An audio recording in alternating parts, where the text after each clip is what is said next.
Weirdings is made possible by listeners like you. Send us your bizarre, your creepy, and true stories, either as a written account or as an audio file, to stories@weirdings.com.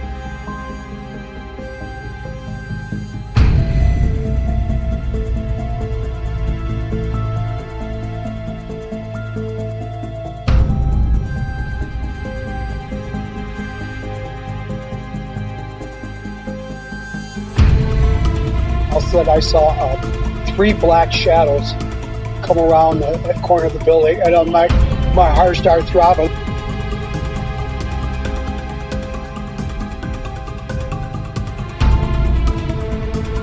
I was too scared to get up and run, and then I felt the pressure on my arm.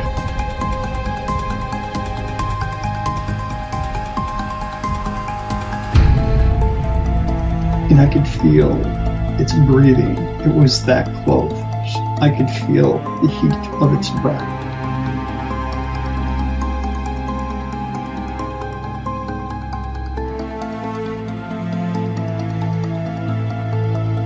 It was like an orange circle, like a set this, and it was lit up, oval, sideways oval, and it was above the schoolyard over our house and the woods where there was no houses. There were just woods back there. And you're like, oh my God. I've never asked anyone about it. I never asked the landlords about the apartment or anything because I felt if I dug into it, something else would happen.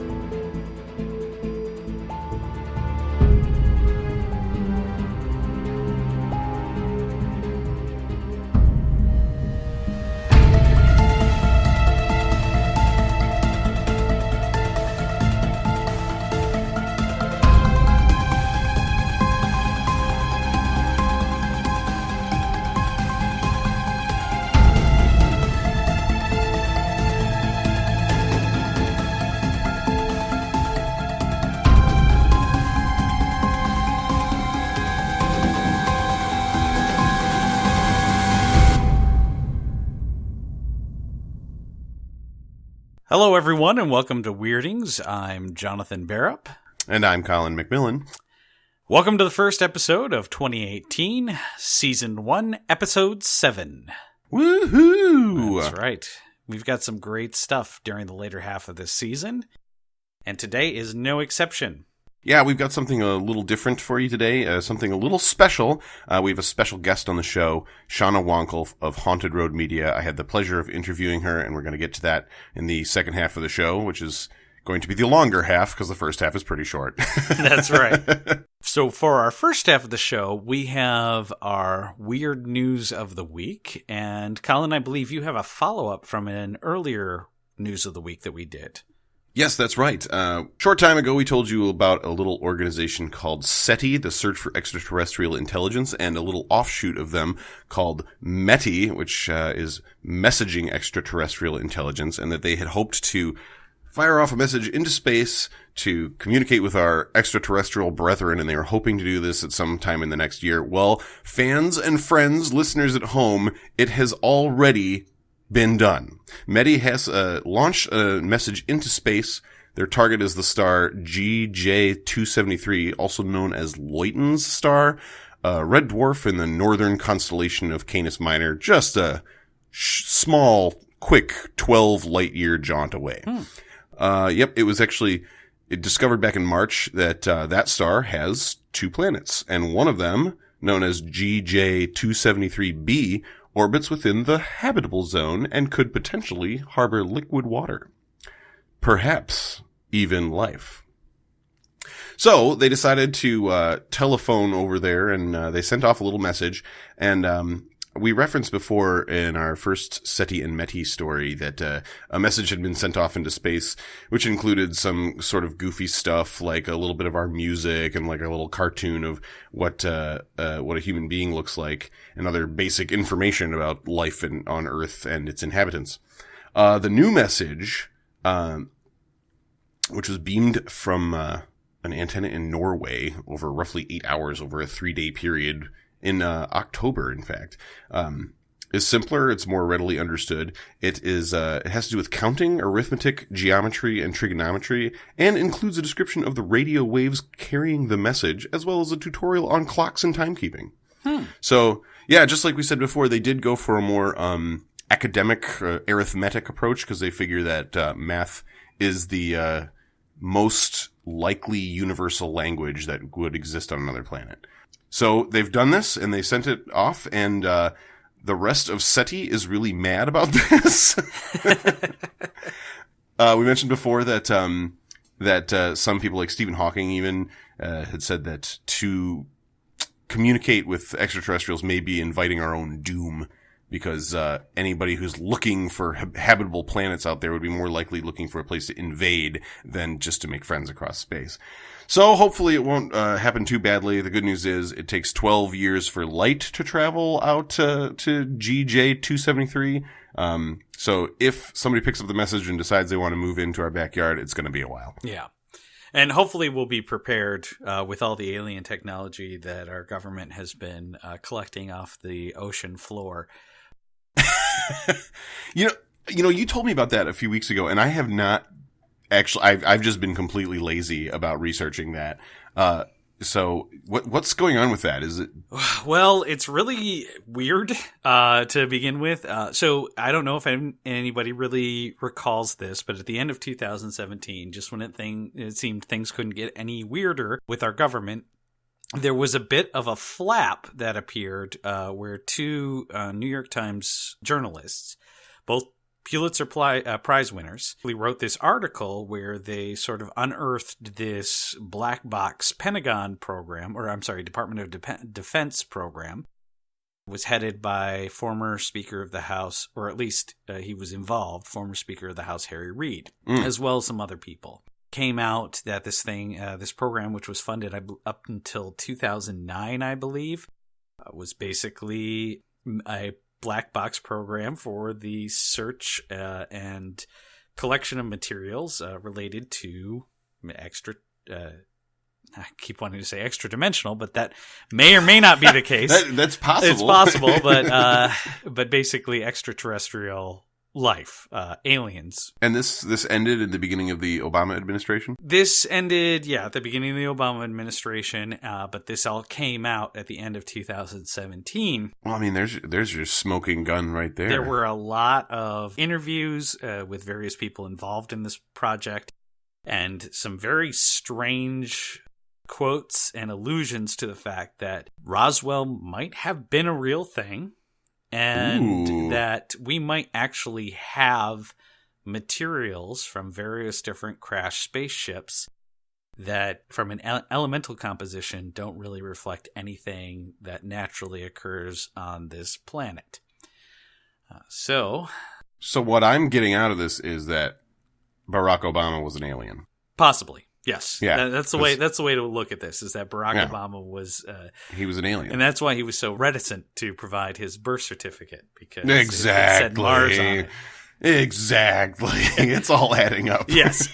No, but the interesting thing so much now, I mean, a lot of people jumped on this because, the quotes within the article of these people that they interviewed was pretty interesting in terms of basically saying, hey, look, this stuff is real.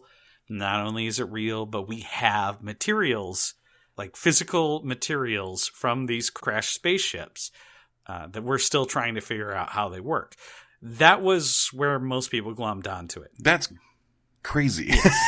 That's definitely crazy. But the part that really intrigued me is that our government is taking, or at least up until 2009, before they had to shut the program down and basically close off any funding to it, is that even up to 2009, our government was taking this in some form or fashion seriously.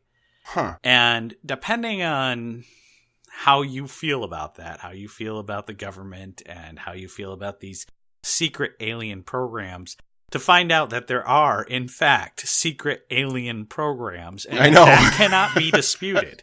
There certainly are secret alien programs out there. That in itself is almost the more, and that was the focus of the article. That was the fascinating aspect of the story. But what is also very interesting is that this news came at the tail end of 2017. Obviously, a lot of people have a lot of things on their mind right now when it comes to these kinds of releases. Any other year, this kind of information would have been massive. We'd still be talking about it now in January. But because it wasn't tweeted about by... I was just going to say that. I was like, well, if the government was serious, wouldn't they have tweeted about it? Exactly. Since it wasn't tweeted about it, basically, it's already fallen off the radar for a lot of people. But if you are interested, all you have to do is just search New York Times aliens, and you will get tons of articles not only discussing the primary article, but you'll also be able to read a copy of the primary article itself. And I do have to warn those people who are looking for a quick, entertaining tale. You might want to avoid the actual article itself because the article is dense. I mean, dense. It basically talks about this whole rise and fall of this black box secret government program. So it's a time investment to get through. So throw on your government issue tinfoil hat and get to work. Your government issue tinfoil hat? Well, yeah, obviously, if they have these programs, they would have to have government issue safety gear. That's right. For dealing with aliens. So. What else would they use? I need to get myself an officially licensed government issue tinfoil hat. Yeah, you can order them through irs.gov. There you go. Absolutely. Yeah, because just call the IRS. I made my own, and quite frankly, not only is it not seasonably smart, it's just it just doesn't look right. It's all I've seen your tinfoil hat, and it's really just a disgrace. It is. It's very sad. Very sad. I think there's a hole in it. Yeah, but your head's supposed to go in the hole. So anyway, right. But making tinfoil fashion, it's hard, and these trends come and go. So that's your weekly news of the weird from the internet, aliens and SETI and METI and government tweets. So I think that let's get to the meat and potatoes. We've got a really great interview with Shana Wankel of Haunted Road Media. She was kind enough to spend some time with us, and I think you're really going to find what she had to say very interesting. So enjoy. All right, welcome Weirdings listeners. It's my very distinct pleasure to have with me on the show Shana Wankel of Haunted Road Media this week. I'm absolutely thrilled that we have her here. We've had a few discussions before, and I am eager to share what she has to say with the rest of you. So, please welcome Shana. Hey, guys. First of all, let's talk a little bit about you got your project, Haunted Road Media. Tell us a little bit about it. Haunted Road Media is a publishing company, a paranormal publishing company, that I work with Mike Ricksecker, who is also an investigator, author, and ghost historian. We have several authors that are part of the company, really amazing authors. We also investigate a lot. Mike does a little bit of traveling. I join when I can. And our paranormal group is called Society of the Haunted. That's the investigative arm. Mm-hmm. So we have a lot of books. We have some merch. Ghosty, our mascot. And yes. Yeah, a little bit of everything. Yeah, I might get myself a ghosty. I was on your YouTube channel over the last week, and I was looking at some of the things you've got on there. And it looks like you've got some investigations on there. Do you guys always take a video of when you go, or is it only just a select few, or can we see all your investigations on the YouTube channel, or what should we expect? Yeah, we film everywhere that we explore, investigate. Sometimes it takes a little bit of time. We have some things queued up from past investigations that are takes a little bit of time to edit, Yeah. Because we will film for several hours, and then go over the audio, and there's a lot to compress in whatever, YouTube allows you to post. So, right. I mean, I imagine with what you guys are doing, you've basically just got to keep recording at all times, and just because you never know when something's going to happen, right? That's actually very true, because, literally daily, on the daily, something happens to me. Unfortunately, I'm not always able to record. But whenever he and I are together, even the journey there, is a paranormal road, as we call it. And really? Yeah, because you really never know. I mean, I have just on my daily walks, in town locally, will, out of the corner of my eye, see something pop up. And, I've been meaning to, flip on the recorder when I walk, or, have my phone on the ready, because sometimes I see things in people's windows that I know aren't supposed to be there, Oh. I mean, it's just everywhere. Yeah. Yeah, that sounds like there'd be a lot of material. I mean, you guys have a ton of material on the YouTube channel. It sounds like there's probably just more than you could ever actually capture, though. Yeah, I mean, the channel itself has about 400 videos on it now. Yeah, it's very robust. It's a pretty like you couldn't you certainly couldn't get through Haunted Road's library in a day. So if you're listening and you get really curious, understand this is going to be quite a commitment. We do what we have been doing lately, which is a very smart idea of Mike's, is to organize things. So if you want to binge watch, a certain state, or if you want to binge watch, all of the cemetery crawls that we've done, or if you want to binge watch, a certain venue, you can do it that way too. Wow, that's very smart. I hadn't even realized that. Now, I saw on there, is it a new segment? It's this Inside the Upside Down part that you guys are doing? It seems like, it must be fairly recent, since it seems like it's inspired by Stranger Things. Yeah. Tell me a little bit about that. Yeah, Inside the Upside Down is kind of a part 2 of our live stream show on YouTube called The Edge of the Rabbit Hole, which the host is Mike, and our hostess is Vanessa Hogel, and I am the chat shenanigator in chat. And, everybody's always wanting a 2-hour show. A lot of the times we have guests on, and then at least once a month I'll Skype in, and the three of us tackle whatever topic we want to tackle at the time. And then Inside the Upside Down is kind of like our way to honor the second hour that everybody had wanted. And sometimes might have somebody call in. Last week our topic was shadow people. So yeah, I actually caught a bit of that one. Yeah, that was pretty cool stuff, and Mike tells some pretty interesting stories. It has a sort of like fireside chat feel, whereas you've got investigation footage, which is of course more like raw video, but you've also got these sort of like a little bit more intimate talks where, at least in the ones I watch, like Mike is telling about his experience and things. I thought that was pretty cool. Yeah, he's definitely has a lot of experiences. He's been really experiencing things since a young child, and I really, unless I've just filtered or blocked it out all this time, it never really hit me until a lot later. So, well, and I wanted to ask you about that too, because we've had some discussions. Mike is not alone, of course. He's got a pretty broad spectrum of experience, but so do you now from all the things that you've been through. And you're an empath, is that correct? Yes. Okay, and that's sort of like a psychic? Can you tell us a little bit more about what it means to be an empath specifically?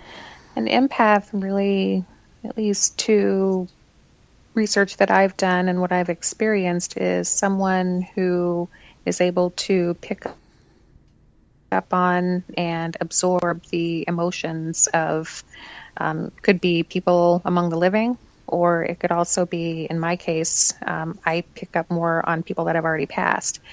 Yeah, I know people that will pick up on someone's emotions, from across the miles, or just, with a glance, or, stuff like that. And unfortunately, unless it's blatantly obvious to me, or I can kind of read between the lines or see it in their eyes, I can, pick up, amongst the living. But if I'm in a place where, especially at an investigation, or in a cemetery, or sometimes feel a connection with a place that I've already been to, and someone reaches out, I can pick up on their emotions. And sometimes it projects from me as symptoms. I mean, I've explained it before. I don't know if it's a technical term or not, but I kind of don't know if I've coined it, myself, or if I or if someone else has already done it, but I kind of, refer to it as being a sympath because it's not really so much a little bit of the emotions that I'm picking up, but I'm more picking up symptoms of things that people have passed on from. So when you say if someone's reaching out, like what do you mean by that exactly?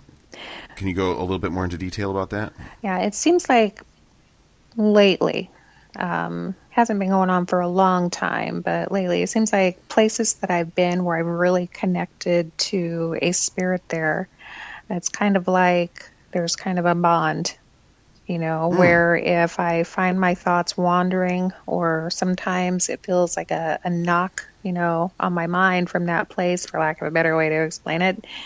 Wow. Yeah, it's kind of like being able to, like the station doesn't really come in, but all of a sudden you're able to tune in, and I can kind of feel it that way. That's so interesting. Now, a lot of times people, like you mentioned earlier, they talk about experiences in their youth and things like that, but you said that in your case, the things that you're able to feel didn't manifest until later in your life, and actually after you had your own paranormal encounter in your adulthood. Can you just tell me a little bit more about that? Like, what was that encounter, and how did that change things for you? Yeah, I mean, like when I was growing up, like my sister, who's 4 years younger than me, had an imaginary friend. And I have always considered imaginary friends to be spirits. I just didn't realize it, because there were times when I would sit down, oh, don't sit there, because, whatever the name of the imaginary friend was sitting there. And then all of a sudden they just they disappeared, And I never had any experiences like that or heard anything, felt anything. If I did, I blocked it out. So it wasn't until I moved to a town called Alton, Illinois, and that was back in 2002. And I was living in a really haunted house, and I the thought didn't really occur to me to even look for that, think about it.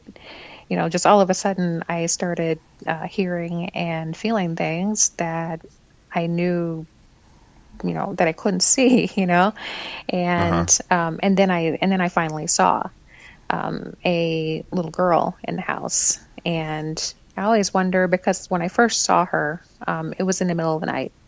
I was sleeping and I woke up. So, I initially was going to blow it off as, well, maybe I'm dreaming, Sure. And then after a while I started seeing her when I was awake and realized, I wasn't dreaming about it anymore. It was actually something happening. And so she kind of, broke me in. Now, it wasn't until a little bit after that I started realizing the resources that were available to me to research, stuff like that. If you can research a property, at your local clerk's office and, do a deed search and find out, from the time that the house was built, what was there before that. I didn't realize any of that stuff then. I hadn't really thought to get into that. So. Well, yeah, I mean, why would you ever think about it until you're having experiences or, around people who were? It's not, it's not intuitive to just to dig around for things like that until it's kind of right there in front of your face. Right. And then, then they started having, the ghost hunting shows on TV. And, I started, kind of watching those. And I was kind of torn, between, I knew it was on TV and I wasn't there myself to see what was really going down, Right, yeah. And so I was like, well, I know the concept behind it because, I'm going through it now, but, does this other stuff really happen? And what's this that they're using? And what's that? And how can I get one, And so then I started tuning in more for the places that they were going and, if there was any history or background on it. And that's kind of how I got into it. Then the house was supremely active. I mean, it was just, I could talk for an hour just on that one house. I mean, there's just a lot of stuff. And can you give us a little bit more of what went down in the house? Like, I want to know more about the girl ghost and how did she appear to you? And were other people seeing her as well, or was this pretty specific to you?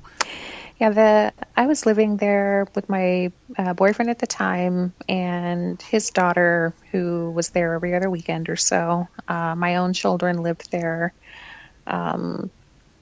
except for on the weekends. And to my knowledge, they never saw her. Nobody ever said anything about her. His daughter, though, I remember I'd had a fairly active night with her. I kept seeing her go from room to room, and I kept, my kids weren't there at the time, but his daughter was, and I was kind of worried, about what would happen. She had never said anything before about seeing her, and I never heard her doing anything in the other room, but I remember, reaching out, like a parent or like a guardian would, and be like, don't, go in that room, and so, I could see her, but I'm like, is she listening to me? I mean, how do I know? And, finally, I nodded off. I woke up the next morning and his daughter woke up and, she looked just exhausted. And I asked her, I was like, didn't you sleep well last night? She goes, well, I wanted to, but there was a little girl in my room playing with my stuff, and I was like, oh, yeah. So it sounds like, was there any malice in this haunting, or was it just sort of a spirit that was hanging around the house? No, she seemed very sweet. I mean, I didn't really pick up on any types of emotions from her, but she never did anything too physical or nothing violent or nothing that seemed mean or anything like that. Now, the guy that I was living with at the time, he wasn't really too much of a believer in all of that stuff. No. And he thought I was crazy, there for a bit. And then, one night I was downstairs and I saw her come from the area of his daughter's room, which she happened to not be there that weekend. And he and I had just had a bit of a debate about my craziness. And he went upstairs, and so I saw her come out. She was standing, right at the edge of the couch where I was sitting, and I couldn't see her lips moving. I couldn't hear anything, but I told her, I was like, maybe you should go upstairs and say hi, And so I was reading a book at the time, and I just glanced back down at my book, and then I looked up again, and she was gone. Now, I didn't hear anything. I didn't hear her leave, and I didn't hear her go up the stairs. But the next thing I know, I hear a yell from upstairs. I hear, footsteps thundering down the stairs, and he comes. No and way. He's carrying a pillow and a blanket, and he's like, there's someone up in the room with me. No way. That's crazy. Yeah. So, I explained to him, I was like, if I'm crazy, then now you're crazy. So how about we just both not be crazy, and just handle this, just deal with it, Oh my goodness. Wow, I've never heard anything like that. Wow. I'm sorry, you kind of just blew me away a little bit. So I mean, that was, I guess, your first sort of experiment with communicating directly, I suppose. And after, I mean, I know since then, obviously, you've gotten connected with a lot of other people who know more about this stuff, and you've, developed this since then. So tell me a little bit about that process. Like, where did you go from there? Well, I guess I started watching, I was watching the shows there for a little bit, and then I decided that, maybe I kind of wanted to branch out on my own.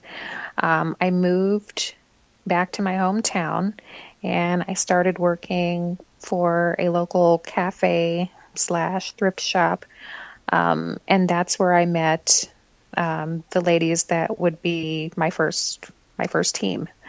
Yeah, two of the ladies worked next door. There was a museum next door, an archaeology museum, and because the town is rich in Native American and archaeology. A lot of history in the town, which I didn't really know, growing up. I wouldn't have thought about it. I knew about the archaeology department, but I hadn't really done any serious research about it because, I didn't know to get into that. And anyway, one of the ladies working next door started moonlighting as our baker in the cafe. And the other one was working at the museum also, and she would come over. They were friends, and she would come over and they would visit. And, I would tell them, hey, is there anything going on over there? Like, do you guys, hear anything, see anything happening? And because there's a lot of stuff going on here, and they were like, yeah, there's a lot of stuff going on. And I didn't realize it at the time, but the museum upstairs is kind of set up like a dormitory. It was originally like one of the first homes in the area, and it was a store. And, one of the first families to the area, kind of the town was founded, Campsville. Their last name was Camp. And they lived there. So there was a lot of stuff, going on upstairs that they were experiencing. And I started telling some of the, small things that I had been hearing in the cafe, and we kind of banded together and got some recorders and some cameras, and that's kind of how it all started. And then we tapped into the local historical society and started getting some names and some dates of some of the things that had happened, and started using that in our investigations, and the whole thing just kind of snowballed from there. Really gets crazy when you start calling them out by name, Oh yeah, I bet. I mean, and you had some, you had some pretty, I guess, substantial experiences with that group. Oh my gosh, yeah. I mean, I really cut my teeth, in the paranormal field with them. There were so many things, from, happy things, sad things, weird things, scary things. We have, and there's still countless hours of audio from that many years ago that we have not had a chance to get into yet, just because there was just so much. Now, were any of those, did any of those women you were working with then, did they have any similar gifts to yours? Both of those ladies were both very sensitive to the paranormal. I mean, they could definitely see, hear, feel, pick up on things. The group chemistry was definitely outstanding. A lot of the times it would kind of be like a domino effect. Whoever noticed it first, everybody would be like, oh, exclaim, at the same time. And,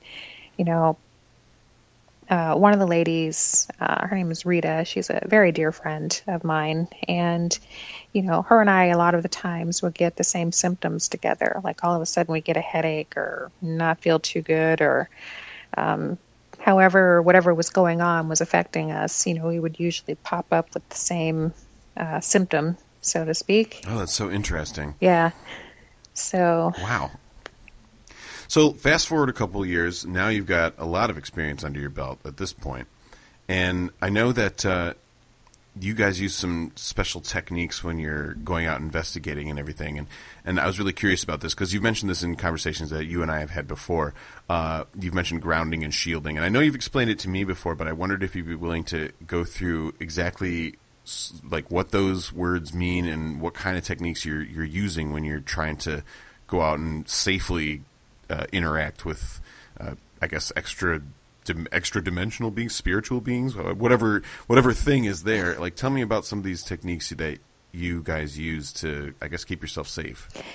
Yeah, I had to do a little bit of research and pick the brains of the people around me that use the same techniques, and I've discovered that it's literally exactly, what it sounds like. It would be grounding.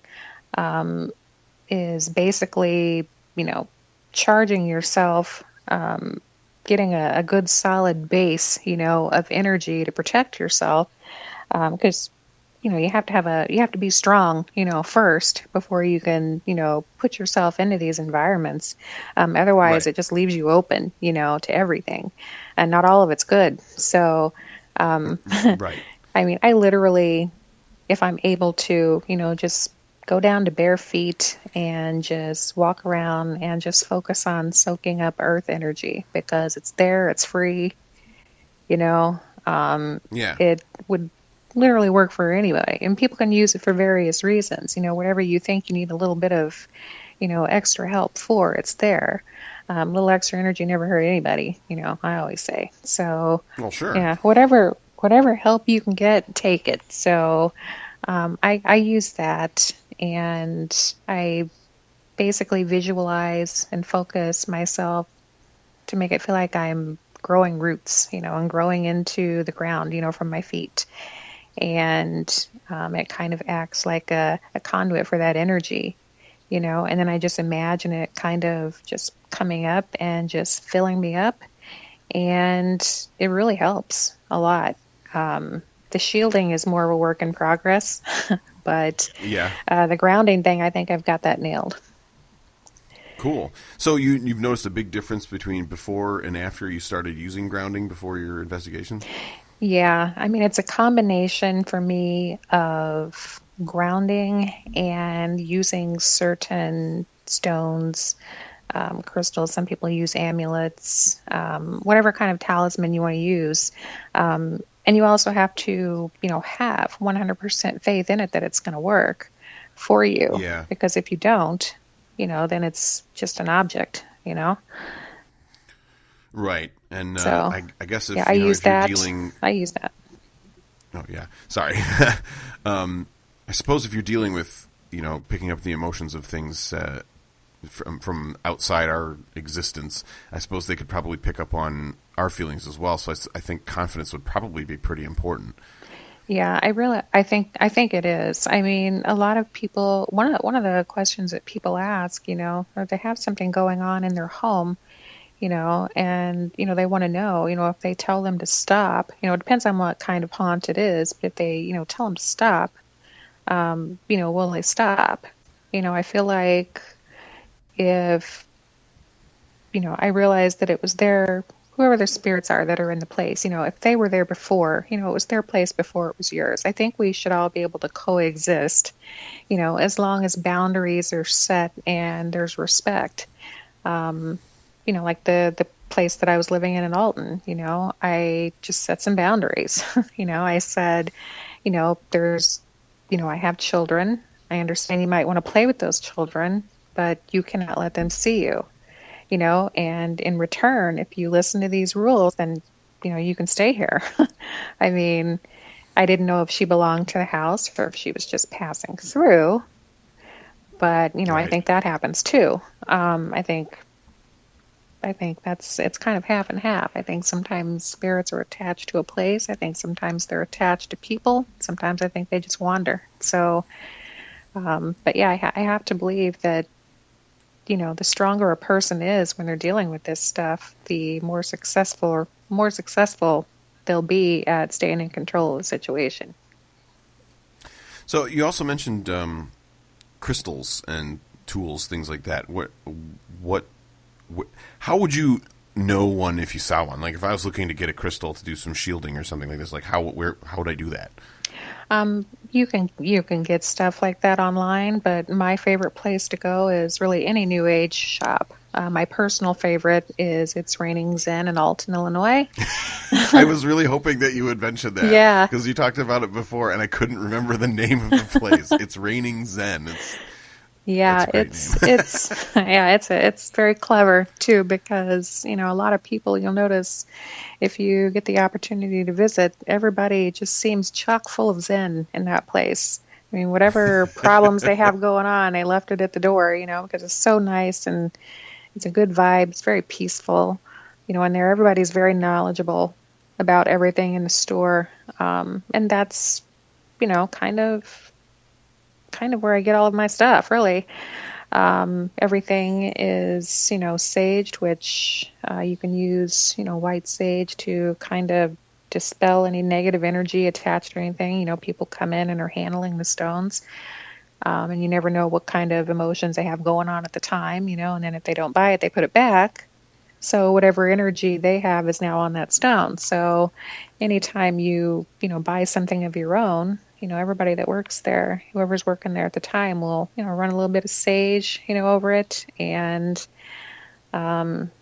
charge it with a little bit of positive energy, and then it's yours, to do what you want with. And amethyst, I always carry an amethyst on me. That seems to be the one that works the best for me, whether it's to kind of keep the channels open or to provide some protection.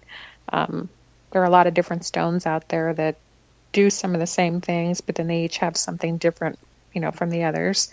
So there's a lot of stones out there. There's a lot. Yeah. I mean, a lot. Hundreds. So you mentioned burning sage. What do you? I hear about this a lot. A lot of people talk about burning sage to sort of cleanse areas and everything. Do you know if there's something that's specifically special about sage in particular? Do you know why people choose sage? I know there's a long history of using it, but I've never really understood exactly why. Yeah, I think sage seems to be the most popular one, and maybe that's the one that seems to have worked, through history. So I think that's the one that people turn to first. But I know that I've seen others turn to burning like lavender with it, or some sweetgrass, or I guess whatever works for whoever's using it and what they're using it for. I guess it's the same thing, with crystals. If you believe that that's what it's going to do, then that's what it's going to do. Otherwise, you're just burning something that smells kind of funky, I've heard if you burn certain types of herbs, you may attract a Bigfoot that way. Oh, really? Well, I'm only saying that because we had a story on our second episode about a Bigfoot invading a marijuana field. Oh my gosh! So, yeah, he needed to chill a little bit, Yeah, exactly. He was under a lot of stress. Well, yeah, he's in the public eye quite a bit, I know, he's a celebrity. Right. Paparazzi never leaves him alone. Yeah, stoner Bigfoot's sort of become a running gag for us. So, I guess if you want to keep Bigfoot away, burning herbs might not be the way to do it. Right. Okay, so so bringing it back a little bit, I was wondering if you'd be willing to tell one of your more dramatic stories from your experiences in investigations and everything. I know you've told me some pretty scary stuff before. I wondered if you'd be willing to give us another one today. Yeah, I will definitely go with probably one of my more shocking ones, to me anyway. Definitely shocking to those that were with me as well, because I had always been under the impression that spirits couldn't hurt you, that only like bad things, and that's always what I was under the impression. And I never had anybody tell me any different. I've been touched by spirits before, but and nothing had ever hurt me. So I just assumed that, I was either strong enough that it just wasn't happening, or they just couldn't do it. So the cafe/thrift store that I worked at, we had an investigation there one night. Activity had been amping up quite a bit, and so we figured, this is a good night to investigate. One of the ladies of my team, her daughter came for a visit, and her daughter's boyfriend, who was a skeptic at the time, and he was kind of on the fence about being, really that open to it.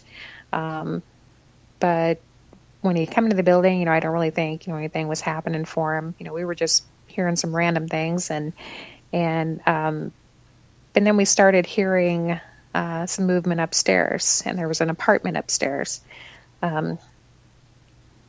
Sounded like furniture moving around and footsteps and stuff like that. And so it, the thought kind of occurred to me, at the time that, we know there's no one up there. So, something's moving that furniture around. So that's gotta, there's gotta be some strength, involved there. Some of mine kind of touched on it a little bit, but I hadn't gotten worried about it yet. And then we started hearing some things like in the back of the building, and someone decided they had to use the restroom. So safety in numbers, and we all went together, and there's a little bit of a ramp, like a walkway that goes from the front of the building to the back. And as soon as the last person made it up that ramp, the door to the hallway slammed shut behind us, and, hard enough to shake the building. And, there had been nobody in there other than us, so we were kind of like sitting ducks at that point. You know, we're like, well, we have to go out that way. The other, you know, there's movement in the other side of the building, so we have to go through it at some point, you know. And so the person that had to use the restroom used the restroom, and then we get ready to make our way, you know, back to where the room that we were just sitting in. And I was like, I announced ourselves, you know, I was like, you know, hey, you know, we're coming back through. You know, I opened the door, and there was this huge shadow standing there. We all saw it. You know, I verified that. Everybody saw who was standing there. And the shadow itself was every bit of about 6'5", 6'6". It was pretty tall, and fairly broad, too. And, you know, at that point we had done some research on the place, and I kind of mentally went through the different people that we knew had resided there and had died there. And I didn't really know, you know, if I knew of anybody that had been that tall. So as we were standing there watching, though, it just kind of stood there for a minute, and then it started making its way, you know, past us, and then it just looked like it just vanished into a wall. I mean, it just disappeared. And so, you know, we were like, well, you know, what do we do? You know, we got to go back out there, got to face this, because, you know, we're paranormal investigators. It's what we do. You know, we know we look for this stuff. You know, we ask for it. So now that we get it, you know, we need to, you know, process it and move on. So we all go out there and we sit down at the table, and we hear some more furniture moving upstairs. And we're all kind of sitting there, and then all of a sudden I get this icy blast of, I need to get the heck out of this building. So I couldn't say, you know, what it was that scared me. All I knew is that I just needed to get out, and I had a really bad feeling. And so I grabbed my stuff and jumped up and was making tracks for the door. And my friend Rita, her daughter, was close behind, you know, so she grabbed her stuff and she was out. Everybody else was trying to get things situated and grabbing stuff up and blowing out candles and making their way towards the door. And I'm standing in the doorway, and I kind of looking at everybody else getting their stuff, and then I'm also looking across the room. And as I'm looking across the room, I see there's a doorway with no door, but there's plastic over it to keep the draft out. And the building was also kind of in remodeling mode as well. So old building. But I see what looks like the plastic split in half, like someone used something to cut it. Now, I didn't see anybody. I didn't see anybody standing there, not even a shadow, you know, no object, no nothing. Just, it was as if someone invisible was holding something sharp and just split the plastic right down the middle. And at the same time, up above, there's these metal shelves, metal racks, and those look like they're just pulled out from the wall and they just hit the ground. Meanwhile, other people are running towards the door, and it's a consignment store too, so there were some clothes racks, and it looked like somebody, and we couldn't see anybody, but somebody was shoving those to the side across the room. And then as soon as the last person cleared the doorway and made it out of the building, I was still watching inside the room, and there was a bookcase full of books, at least a couple of shelves high, and it had some knickknacks on it too. It looked like someone just picked it up and threw it across the room. And then it bounced off of a doorway into the room next to it, and it knocked into some clothes racks that were in that room as well. And then we just shut the door. So our skeptic our skeptic was running around outside. He was just running, just in circles. He was kind of running. He's like, what do I do? Where do I go? You know? And, you know, we were like, you know, so what do we do? You know, do we go back in? No, we don't go back in, you know? No way. Yeah. So after the fact, the next day, we went to my father's house, and who also lived in town, and we told him about it. And he's an open-minded skeptic. Like, you know, he wants to see and he wants to experience stuff, but he just hadn't. And, there were some other times during investigations where we would bring, our audio and kind of like cue it up into the computer if we heard anything so that he could hear it too. And, any pictures that we caught, we would bring those and show him. And, sometimes he would hear the stuff that we heard, sometimes he didn't, but, he was at least open-minded to it. So we were telling him about what happened. And he says, I don't think you guys should go back, And I was like, but we have to go back. It's still, somebody still owns, that building. We've got to go and we've got to do damage control, and we need to see, what's going on in there. So, my father has always fancied himself as a damper. Like, if there's anything that's going to happen, it's not going to happen when he's there. So, I put some faith into that because I wasn't ready to walk back into what just happened, because it basically just blew my theory that they can't hurt you out of the water. Because if they would have chosen to do that while someone, was still in the room, throw that bookcase just, seconds before, who knows what would have happened. Instead of hitting a doorway, that bookcase would have hit a person, so, Right. I feel like that was just, kind of a heads up, like, hey, I'm here, I'm stronger than you. I didn't know what the message was, but don't mess with me. Yeah, my father went in, he's like, wow, I mean, he didn't really know, what to think. But when he kind of followed the trail, in the back room, it looked like someone there's some tools and, tool cabinet and stuff like that. It looked like someone had opened up all of the drawers looking for something, and things, baskets were like, with stuff, and it was tipped over, and, it looked like a couple of the drawers were empty. There was just stuff everywhere. Meanwhile, there was, nobody human that we knew of that was back there. They would have had to come through us to get to the back of the building. There's no way to get in. There's a dead-bolted door, and it's always dead-bolted, locked from the inside. So you really couldn't get through without getting past us. And so we knew nobody was in there. The upstairs, there's no stairs on the outside. So somebody would have had to take a ladder up the side of the building and get in that way, so we knew that didn't happen. So who was it? We have no idea. We still have no idea. Right. There's so many spirits, in that building. It could be anybody. But I kind of question, the energy in that building now. I mean, it makes me wonder, I'm not saying that, it was anything evil or anything demonic or anything like that, but there's something a lot stronger than what I'm used to dealing with that, had taken up shop in there. So. Yeah, it sounds like. Wow, so that's my scariest. Pretty amazing. Yeah, it's a pretty good one. It's a good one. Yeah, it's very dramatic.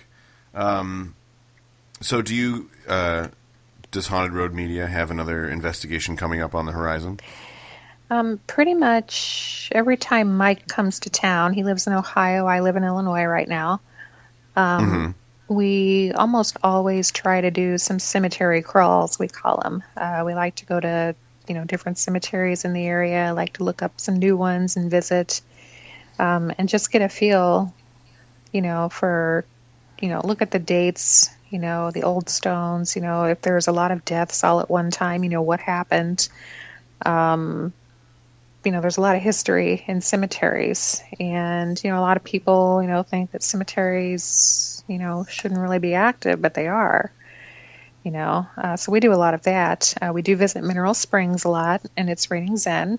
Yeah, we go there a lot. So pretty much every time he's here, we stop by and pay a visit. And thank you to Dave and Donna, not only the owners of It's Raining Zen, for literally allowing us, open access to investigate anytime we want. So one of the books through Haunted Road Media, The Encounters with the Paranormal Part 3, that volume is dedicated to Mineral Springs Hotel, and a portion of the proceeds goes towards the venue. So, oh, wonderful! Yeah. Well, now, and if people want to find Haunted Road Media's stuff, buy a book, look at your YouTube channel, where can they find you? You could go to hauntedroadmedia.com, and that gives pretty much everything that we've got to offer. The books, the authors, the merch, Ghosty. And yes, Ghosty. Yeah. Can't forget Ghosty. Yeah, no, he's our mascot, you know. We can't forget him at all. He goes everywhere. Ghosty gets around, you know. Yeah, I want a little Ghosty for my desk at home. Yeah, he glows in the dark, you know. Ooh. And he's got our company logo on it, and he's kind of squishy. So yeah, if you're in an investigation and you got your Ghosty with you and you're kind of feeling a little bit, you know, anxious, just give him a squeeze. Give Ghosty a squeeze and hope no ghost squeezes you. Right. Well, I want to thank you for being on the show today. It's been a real pleasure. Shana Wankel from Haunted Road Media, just thank you very much. Oh, thank you for having me. Definitely. It was a pleasure. Another huge thank you for Shana Wankel from Haunted Road Media. We really appreciate the time that you spent with us, and we really enjoyed that interview. So thank you very much for that. We'll actually have more coming from Shana in future episodes, so you can all look forward to that. So for next week, we are going to delve into urban legends. That's right. Stories that everybody knows from maybe your own neighborhood of that creepy thing that happened one time, or maybe that stranger that lurks on the side of the highway. If you've got urban legend stories, please send them to us at stories@weirdings.com, or any other weird, goofy, crazy, and especially scary stories that has happened to you or someone you know. So with that in mind, please tune into us next episode for Urban Legend. That's all for now. See you next time. Weirdings is produced and edited by Jonathan Barrop and Colin McMillan. Our theme was composed and produced by David Feslian. You can find this track and many more like it at feslianstudios.com.